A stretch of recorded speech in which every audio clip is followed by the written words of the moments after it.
Over the last decade, electronic waste has become a major problem. In 2012, almost 50 million tonnes of so-called e-waste was produced worldwide. That's 7 kilograms for each of Earth's inhabitants, and the number is on the rise. Laptops, tablets, mobile phones, a common picture not only in Turin but in all developed countries across the world. We love our electronic devices, but what happens when they reach the end of their useful life? I don't know much about this topic. What is e-waste? I think most waste gets thrown away into dumps. Lots isn't recycled. Many people don't know how to recycle properly. A lot of the e-waste goes to ecology centres, but I don't know what happens to it after that. In Turin, people can dispose of their old electronics at the Eco-Centre, where unwanted electronics are collected and sent to specialist plants for recycling. But not everybody uses places like the Eco-Centre, even if their products contain valuable and toxic materials. In Italy, only 20% of e-waste enters the recycling loop. Amiat is the company responsible for waste disposal in Turin.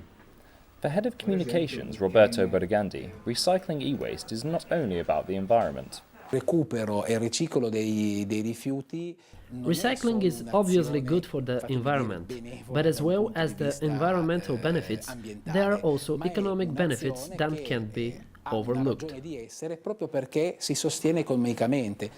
There are 7 different eco-centres in Turin. Each of them is in partnership with a couple of e-waste recycling companies, such as Transistor. Here, the e-waste is collected, sorted, and further processed. President Pablo Graglia has a huge amount of experience in the area.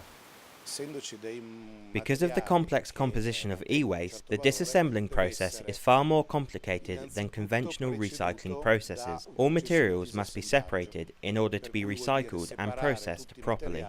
The separation process is the most important step in the e-waste recycling process, as the materials can only be sent to their respective recycling plants after they are separated into single material groups, with no contamination from other elements. By 2017, experts predict that the total annual volume of e-waste will rise by 33%, the weight equivalent to almost 200 Empire State Buildings. This is a huge problem because e-waste can contain toxic heavy metals such as arsenic and quicksilver. There are many potential dangers during the recycling process. E-waste should only be handled in a controlled and safe environment such as Transistor, where all the staff have the appropriate personal protection equipment in order to keep them safe while they work. The number of landfill sites in Turin for toxic e-waste has risen in the last few years. This increase has brought the topic of e-waste to the attention of politicians. Enzo Lavolta, environmental councillor of Turin, is optimistic about the situation.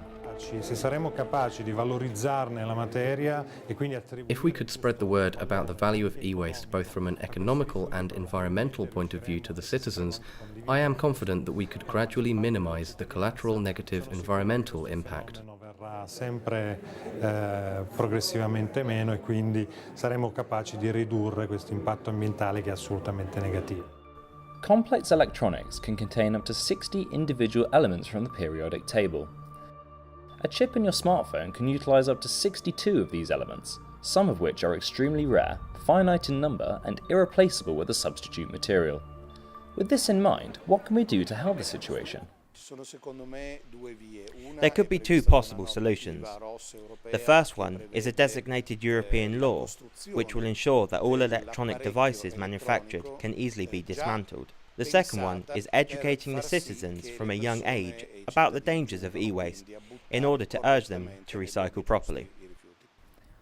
But recycling is not the only way to reduce e-waste. The Eco-Centre is also home to a unique shop. Here, the e-waste is neither thrown away or processed. It is simply marketed and resold. Store manager Pierre-André Morisseau explains the concept. This recovery center allows people to introduce their goods into the reuse cycle rather than into the disposal one. Reusing old products is not necessarily what the selling industries or consumers want. It's in a society where more and more electronic devices are produced, it is important to think about the consequences of rapid consumption. Our lives depend on electronic products, which means that it would be a disaster if the material to produce these products ran out. A lack of just a few of these crucial elements could set us back by decades.